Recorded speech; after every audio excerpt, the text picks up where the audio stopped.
I sat across from Poirot. We were at a table. He sipped water. I checked the stage. Victoria Lakewood walked in. The room shifted. Eyes followed her. She didn't look at anyone. The band started. She began to sing. Her voice pulled people in. Even I leaned forward. Poirot didn't. He kept watching her face, not her dress, not her smile. "She has control," I whispered. "She has danger," he replied. "What danger?" I asked. "You'll see," he said. She glanced our way. Once. It wasn't friendly. It wasn't cold, either. It was measured. I felt it, like she had weighed me already, and decided something. Someone at the bar moved, tall, broad shoulders, staring only at her. He didn't clap, didn't blink, didn't look away. I pointed. Poirot nodded slightly. "You notice him too?" "Yes." "He notices her more," Poirot said. The song ended. Applause erupted. She took her bow, eyes still on us. She left the stage, walked directly toward us. Her steps didn't rush. Her smile stayed in place. "Monsieur," she said.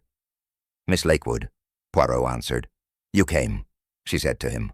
"I would not miss it," he said. She turned to me. "And Captain Hastings." I nodded. "You sing very well," I said. Her smile changed, sharper now. "You are kind," she said. I glanced toward the bar. The tall man was gone. Poirot noticed. "He left," he murmured. "Do you know him?" I asked. "No," Poirot said. "Not yet." Victoria leaned closer.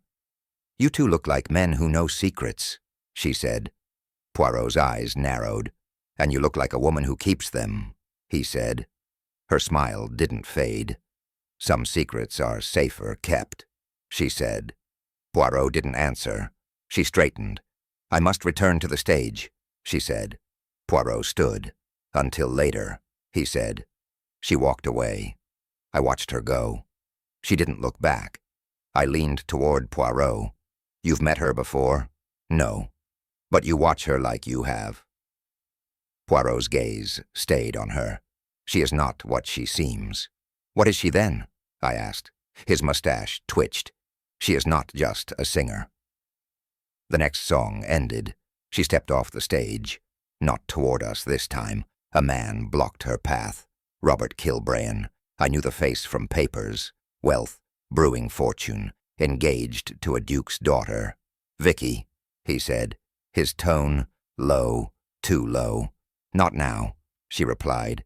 "It has to be now." Her smile was gone. "I'm working," she said. He glanced at the crowd. "Then outside," he said. She didn't move. "You remember Paris?" he asked. She froze. "Yes, you said it would be me." "You promised," she said. "I meant it," he said. "Then?" "Things changed." She shook her head. "Things don't change. People do." "My mother—" "Don't," she cut in. "Business, family, reputation." Her voice was clipped. "You chose her," she said. "You think I had a choice?" "You always have a choice." He stepped closer. "Don't do this." "I'm not doing anything," she said. Her hand tightened on her clutch.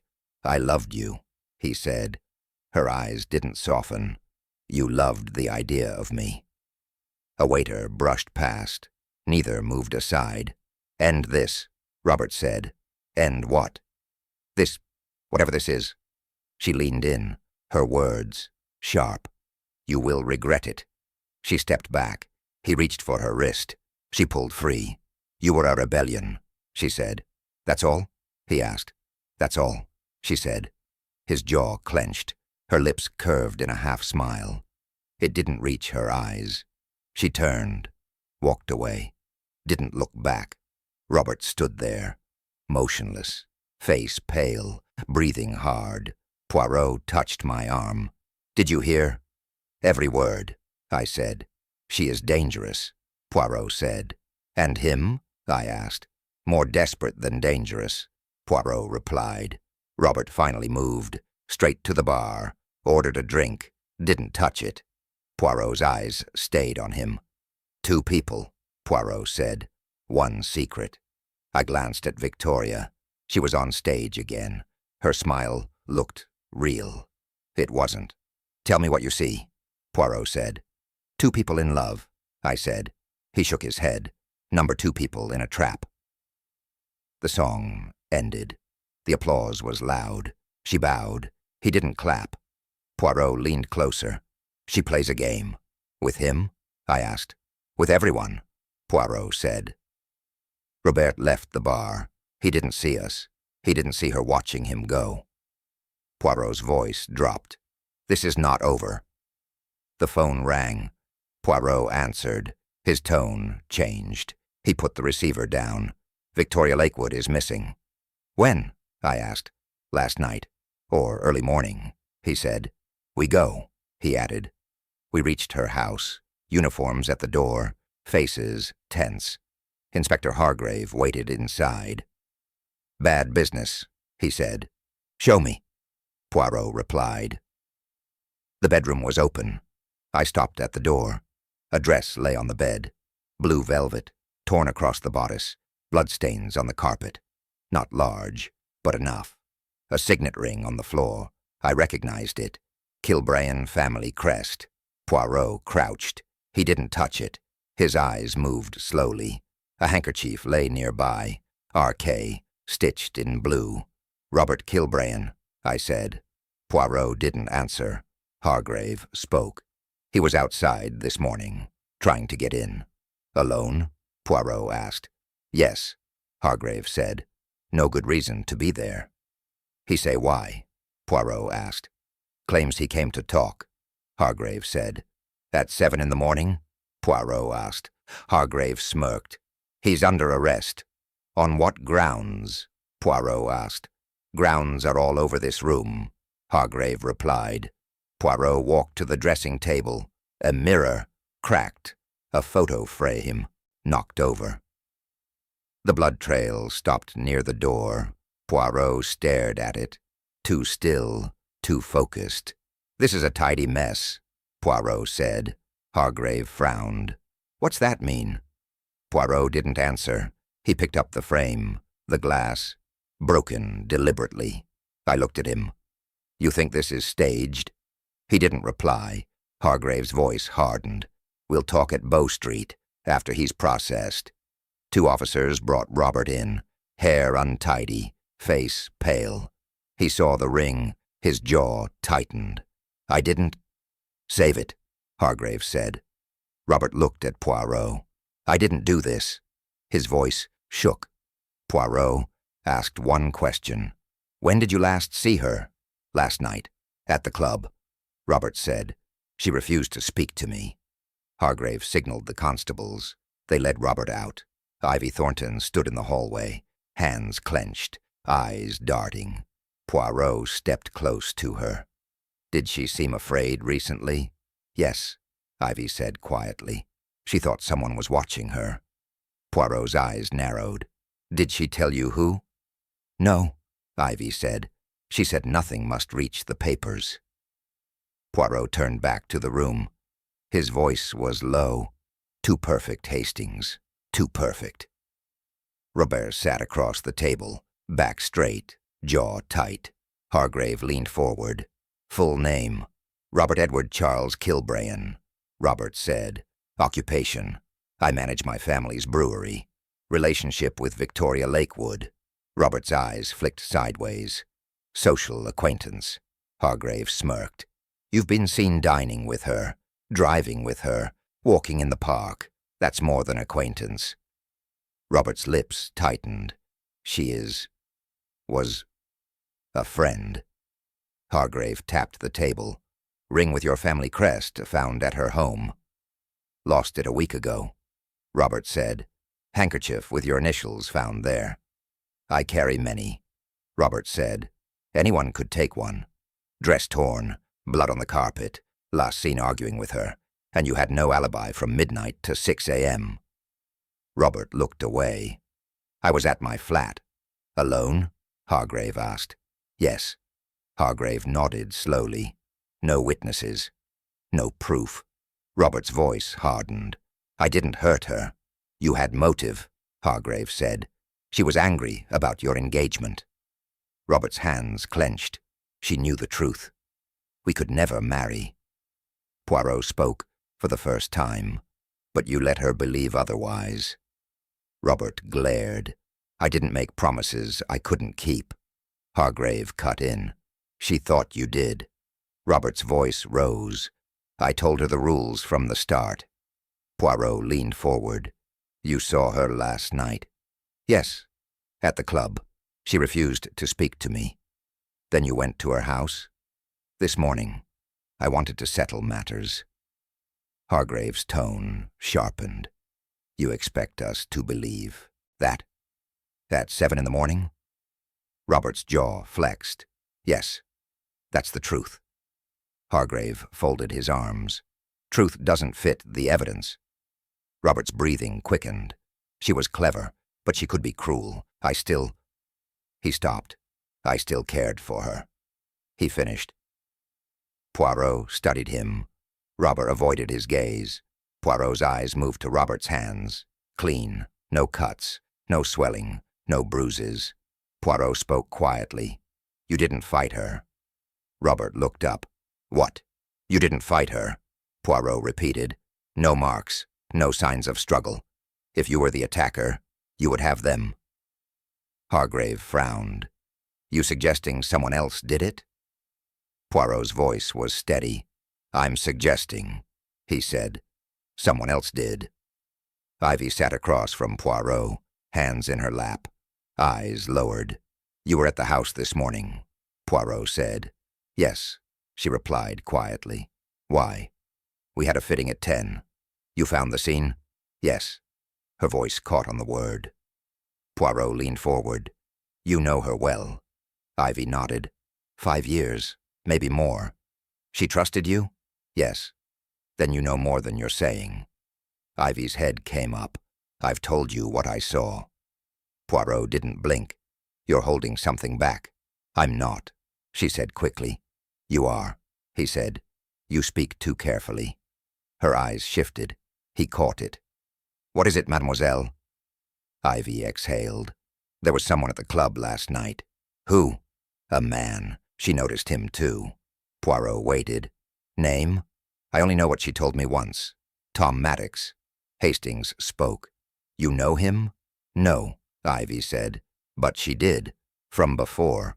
Before the club? Poirot asked. Yes. Her voice lowered. Before she became Victoria Lakewood. Poirot's mustache twitched. What was she before? I don't know the details, Ivy said. But she didn't come from money. Not even close. Poirot's tone sharpened. And you think this man is involved?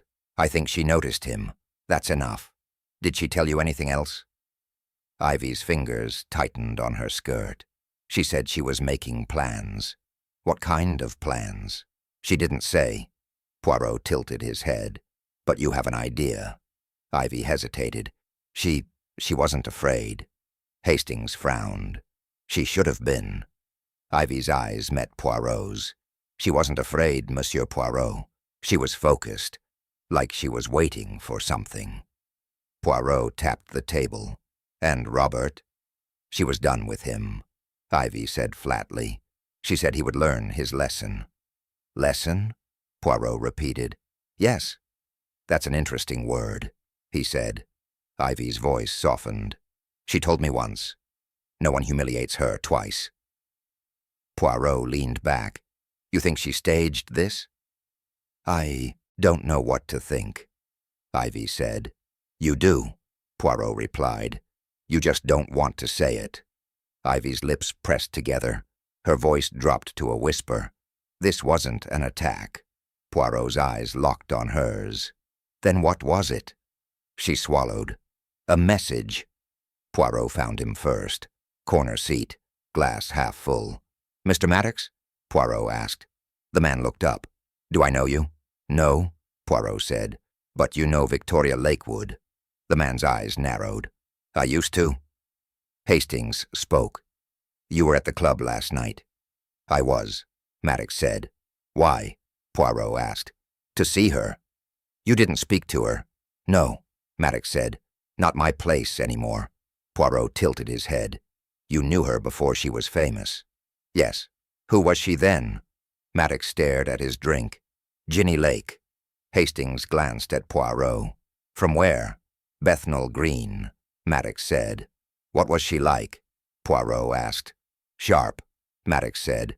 Could talk her way out of anything. She sing, then? She could do anything, Maddox said, but she wanted more than singing. More how? She wanted out of the streets, out of the life. You helped her, Poirot asked. I gave her a chance. Work, stability. She left anyway. No warning? None. Hastings frowned. Why come back now? I didn't, Maddox said. She came into my line of sight. Poirot's tone sharpened. She saw you? Yes. Looked right at me. Like she expected me. And? Poirot asked. She looked the same, Maddox said. Only different. Like she'd been living 10 lives. You think she's in trouble? No, Maddox said. She doesn't get into trouble. She makes it. Poirot's eyes narrowed. And Robert Kilbrain? Wrong type for her. Too soft, Maddox said. Soft? Hastings asked. She likes control. He never had it. Then why him? Because he thought he chose her, Maddox said. That's the kind she likes best. Poirot leaned in. Would she stage her own disappearance? In a heartbeat, Maddox said. For what purpose? To get what she wants, or to get away clean?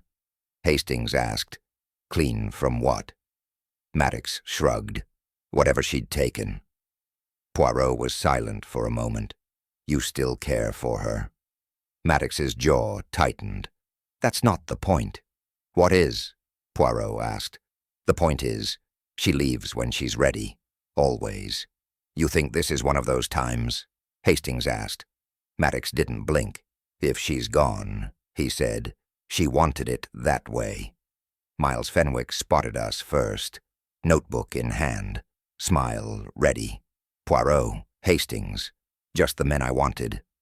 Poirot didn't slow. Journalists always want something, he said. Fenwick kept pace. And you always have. What do you want? Poirot asked. A comment, Fenwick said. Off the record. Poirot's eyebrow lifted. There is no such thing. Fenwick grinned. Then let's call it a friendly exchange. Hastings cut in. You were at the club last night. I was, Fenwick said. Ya aw her? Yes, and him. Robert Kilbrain, Poirot said. Fenwick nodded. Looked cozy for a man about to marry someone else. Define cozy, Poirot said. Private talks, low voices, the kind you don't have with just anyone. Speculation, Poirot said. Observation, Fenwick replied. And what do you plan to do with this observation? Make it news, Fenwick said. Poirot's voice hardened. News or scandal? Fenwick smiled. Sometimes they're the same. You think Robert had a reason to harm her? I think he had plenty, Fenwick said. Poirot studied him. Or perhaps you had one. Fenwick stopped walking.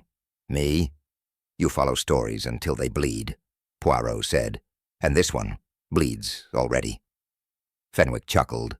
That's not a crime. It can be, Poirot said softly. Truth dies when dressed for the stage. Fenwick tilted his head.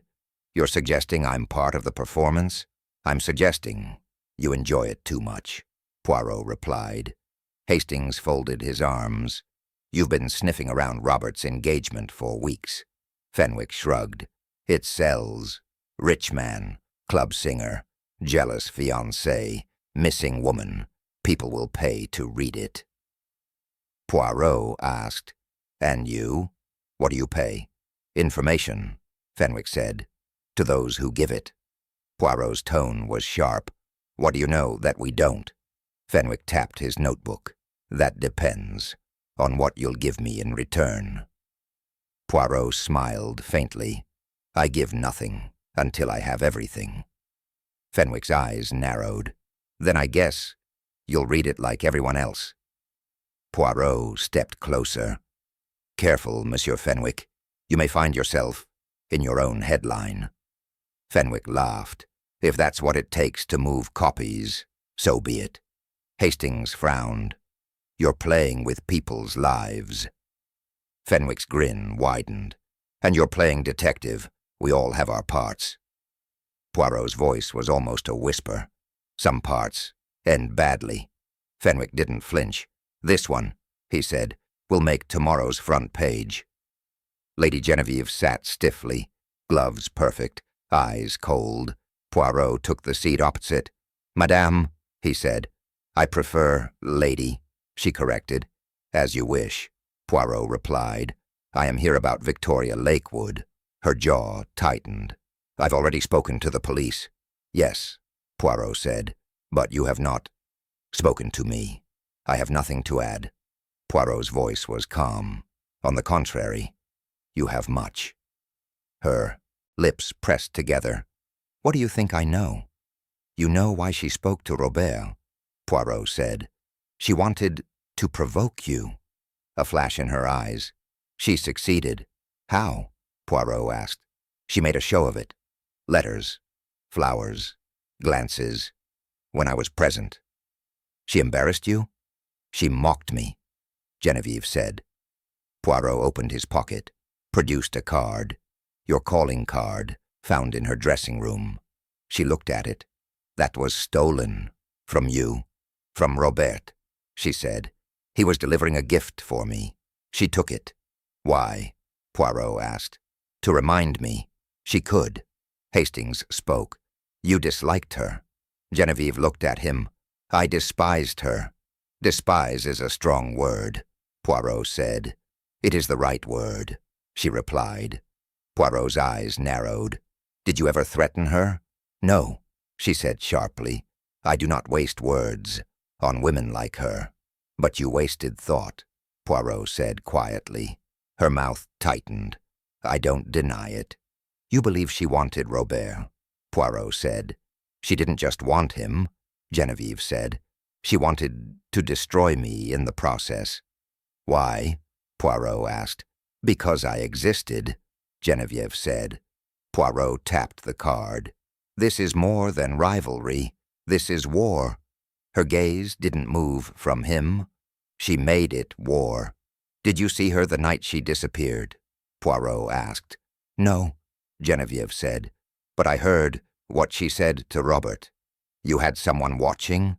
Information travels, she replied, and I listen. Poirot studied her face. You are angry. Still.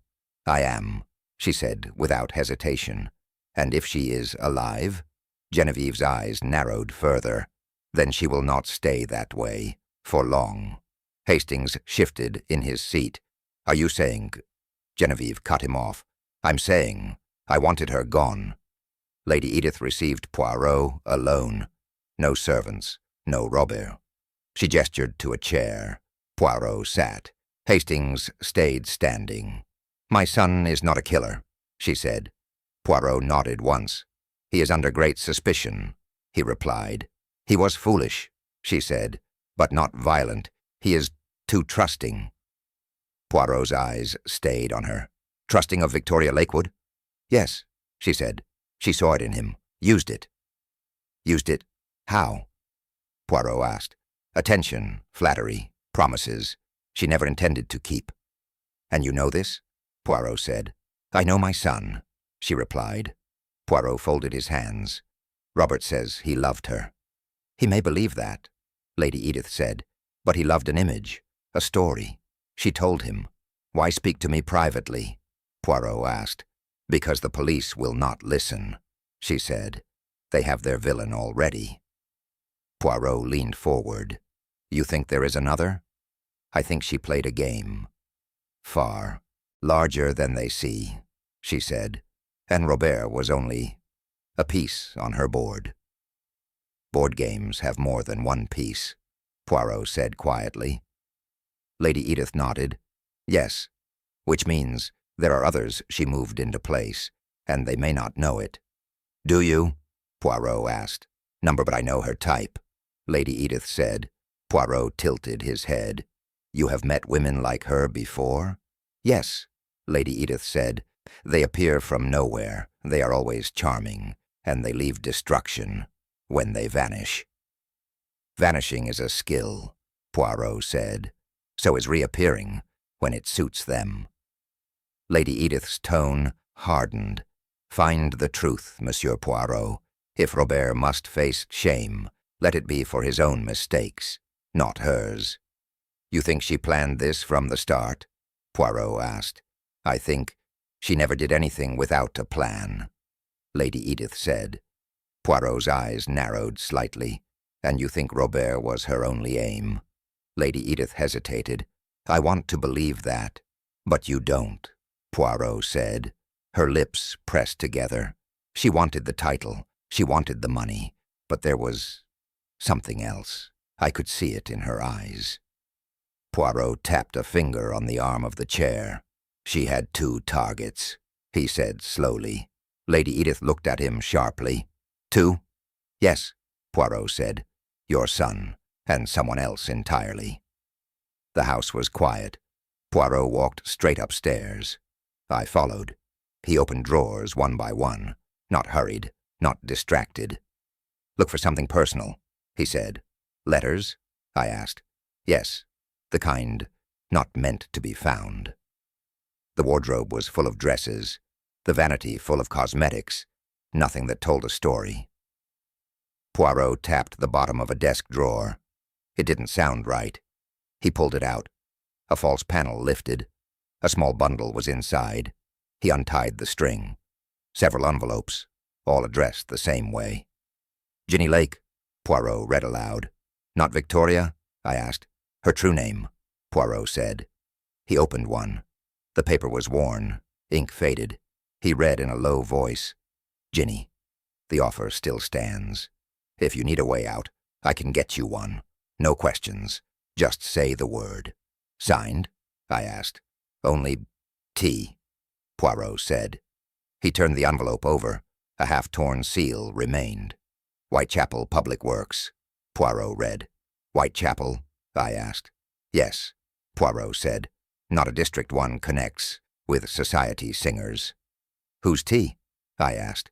Not yet known, Poirot replied. He checked the other letters. Most were receipts, a few short notes. One note caught his attention. It mentioned the Sisters of Clement, a charity home for girls. You know it? I asked. I know its reputation, Poirot said.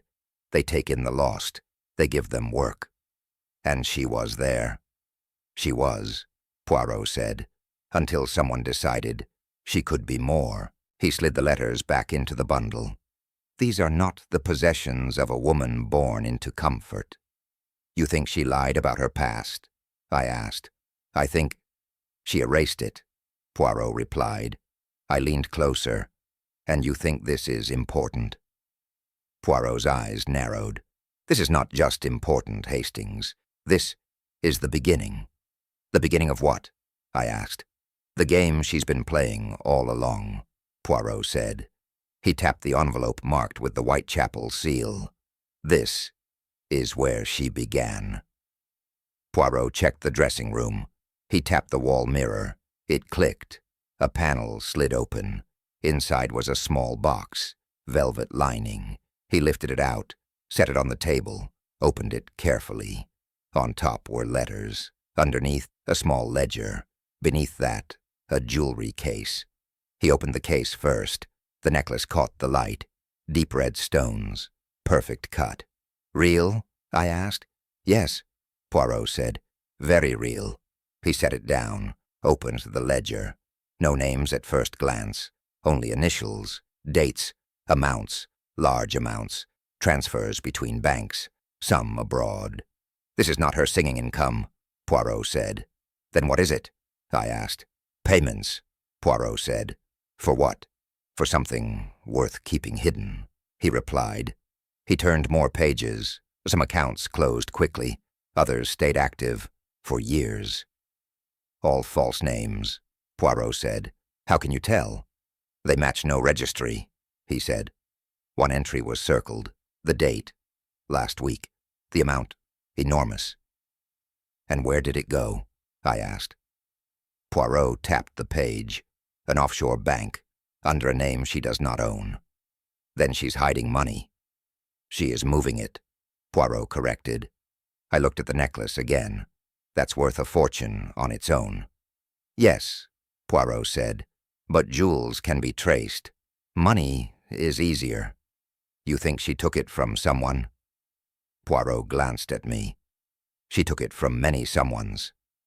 And the necklace? Part of the same game, Poirot said. I frowned. So Robert was just a distraction? Poirot closed the ledger. Robert was a tool, a story, something to hold the attention of the wrong people. And you think this disappearance is part of it? I am certain, Poirot said. He put the ledger, letters, and necklace back in the cache, closed the panel, locked it. You're not telling Hargrave about this? I asked. Oh, not yet, Poirot said. Why? Because Hargrave chases the man. I chase the truth. I nodded slowly. And the truth is? Poirot looked at me. His voice was sharp. This isn't about love. It's about theft. Ivy avoided my eyes. Poirot didn't move. You lied to me, he said. I didn't, she began. You did, Poirot cut in. Her hands twisted in her lap. I didn't mean to hurt anyone. You helped her, Poirot said. I helped a friend, Ivy replied. By staging blood on the floor? Poirot asked. Her face flushed. She said it was to scare someone, that's all. Who? Poirot asked. She didn't say, but it wasn't Robert. Poirot's voice was even. Yet Robert sits in a cell. Ivy looked away. That wasn't supposed to happen. You expected what? Poirot asked. For her to leave, make her point, and come back. And now? She's gone, and I don't know where. Poirot leaned forward. You placed the torn dress. Yes, Ivy whispered. And the ring? Yes. She told me exactly where. Why the handkerchief? I don't know, she gave it to me. Said to put it under the desk. You never questioned it? Poirot asked. I did. She smiled and said, some things are better left unexplained. Hastings spoke. You didn't think that was strange? Everything with her was strange, Ivy said. Poirot's eyes narrowed. And the blood?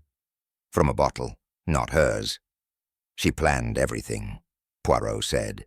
Yes, Ivy admitted, but she didn't plan Robert being taken. Poirot tapped his fingers on the table.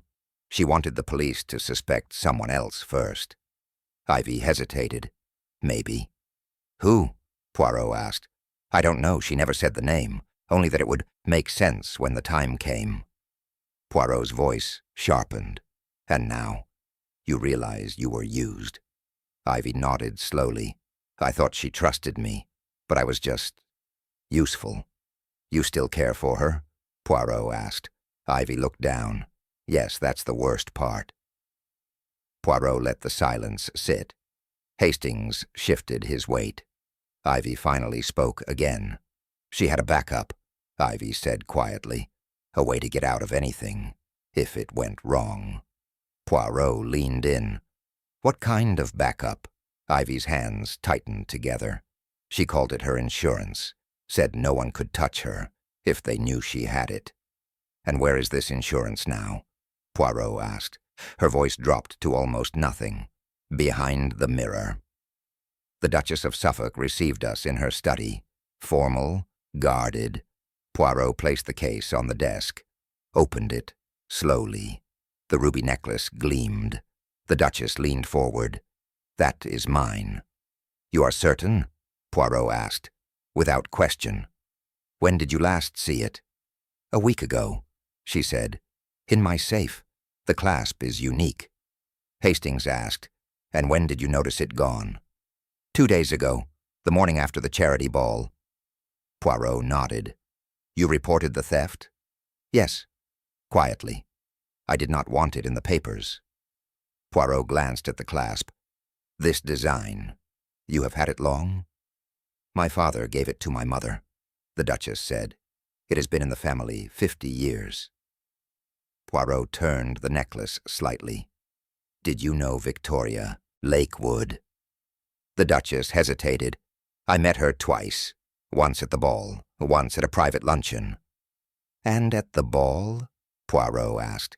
She sang beautifully. People adored her. Did she speak to you? Yes, she complimented the necklace, said she'd never seen rubies set that way. Did she touch it? Poirot asked. The Duchess's eyes sharpened. Yes. She said she admired the clasp. Her fingers lingered. Poirot's tone was flat. She was studying it. The Duchess sat back. You think she took it? She is in possession of it, Poirot said. That is more than coincidence. Hastings asked, Did she know where you kept it? No, the Duchess said, but she knew I would wear it again at the ball. Poirot folded his hands. You did not notice anyone else near you that night. Many were near me, but only she touched it.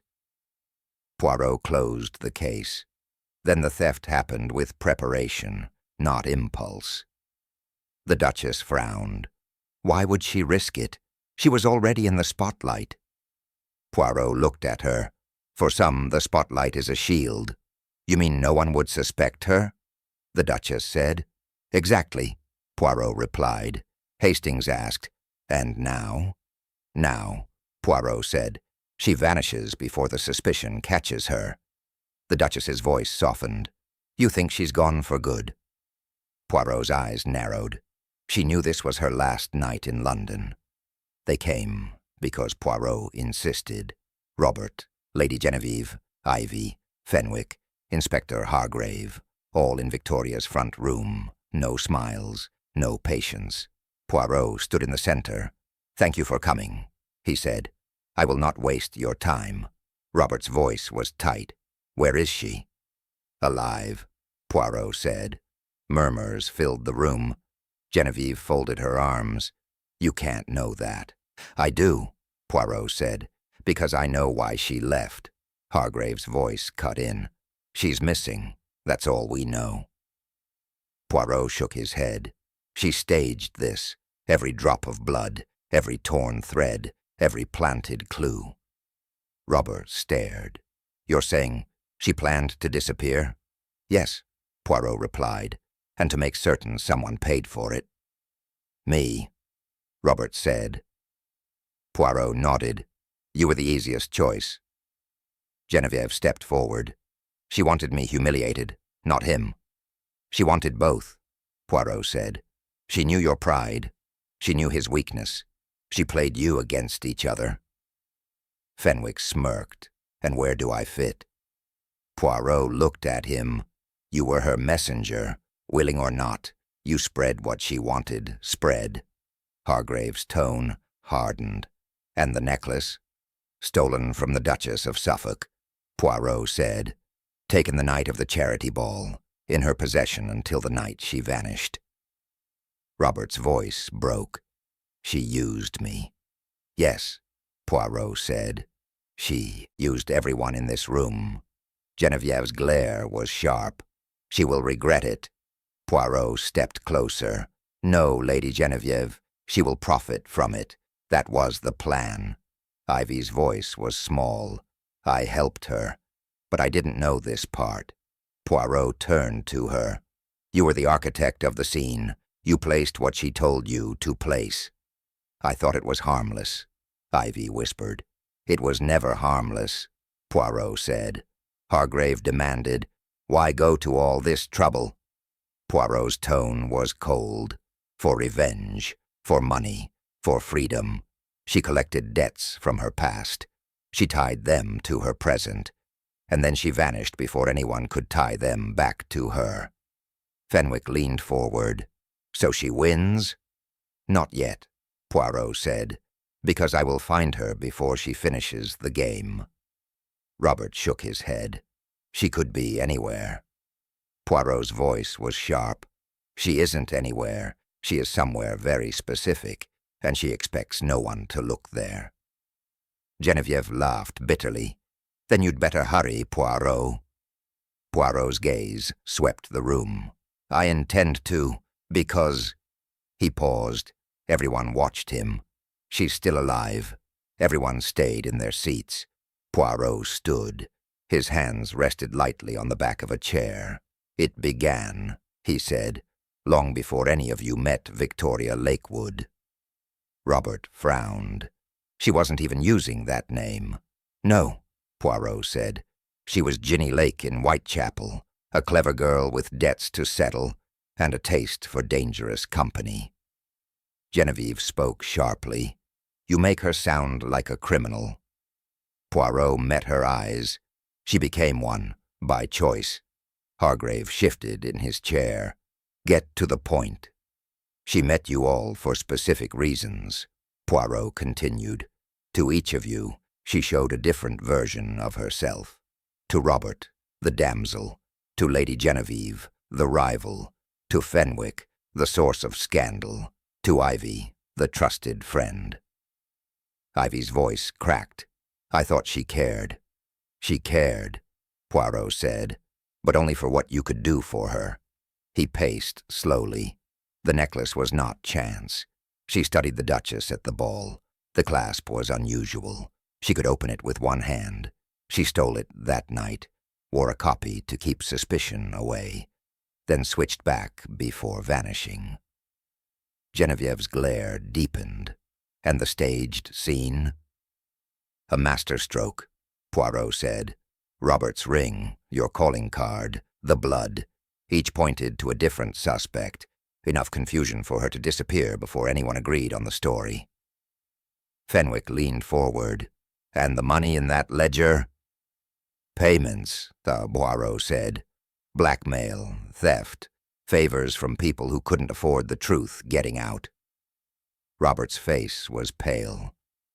So I was just... decoration? Yes, Poirot said. You were her alibi. The man everyone assumed she'd run away with, or been killed by.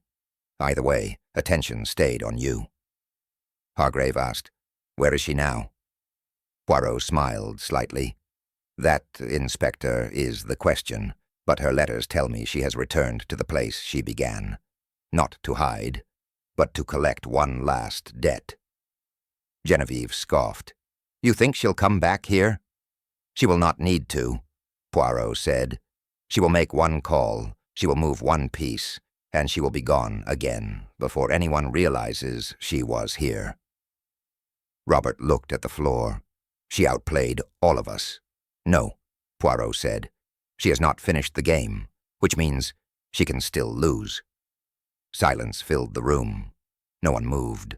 Poirot stepped back. Our work is not over. Hers neither. We left soon after. The night air felt heavy. Hargrave went one way, the others another. I walked with Poirot, halfway down the street. I froze. A faint scent drifted past. Sweet, sharp, familiar. Poirot, I said quietly. I think I smell her perfume. We sat in Poirot's flat. The case file lay open. The necklace was gone. Again. Hastings spoke first. She's left the country. Poirot looked up. You think so? Yes. Too much heat here. She'd want distance. Poirot shook his head. Distance is not her aim. Then what? I asked. She seeks a new stage, Poirot said. Somewhere she is unknown. Somewhere she can play the role without suspicion. I frowned. And you don't think she'll repeat the same trick? Poirot smiled faintly. A true artist never repeats her act. She will invent something new. Hargrave had been silent until now. She fooled all of us. That makes her dangerous. Only if she is unseen, Poirot replied. Once we know the shape of her game, she becomes predictable. I leaned back. Predictable? You just said she won't repeat herself. That is precisely why, Poirot said. The moment she changes her method, she reveals her next weakness. I wasn't convinced. She could be anywhere, Poirot. Yes, he said, but I know where she will be soon. Hargrave narrowed his eyes. Where? Poirot tapped the file. In one of these letters, She speaks of Venice. She describes it as a city that hides you in plain sight. Hargrave's tone was doubtful. You think she'll risk a place she's mentioned in writing? Poirot nodded. She wants someone to follow. Not everyone, just one. I looked at him. Meaning you? Yes, Hastings, Poirot said. She will want me to see the final act, to prove she wins. Hargrave sighed. If you're wrong, she's gone forever. If I am wrong, Poirot said, she wins by default. I do not intend to give her that. We left it there. Hargrave closed the file. Poirot poured himself coffee. I stood at the window, looking at the street. She's clever, I said. Cleverness can be undone, Poirot replied. I turned to him. You think this isn't over? Poirot's eyes were sharp. It is not over. It is simply moving to its next stage. I didn't answer, but I thought of the perfume in the street, and the way she could vanish without a sound. Night. A crowded platform. A woman in a dark coat moved quickly through the crowd, hat brim low, face hidden. The guard called last boarding. She stepped onto the train without looking back. A small case hung from her hand. In the other, the faintest glint of deep red caught the light. The door closed. The whistle blew. The night train to Venice pulled away.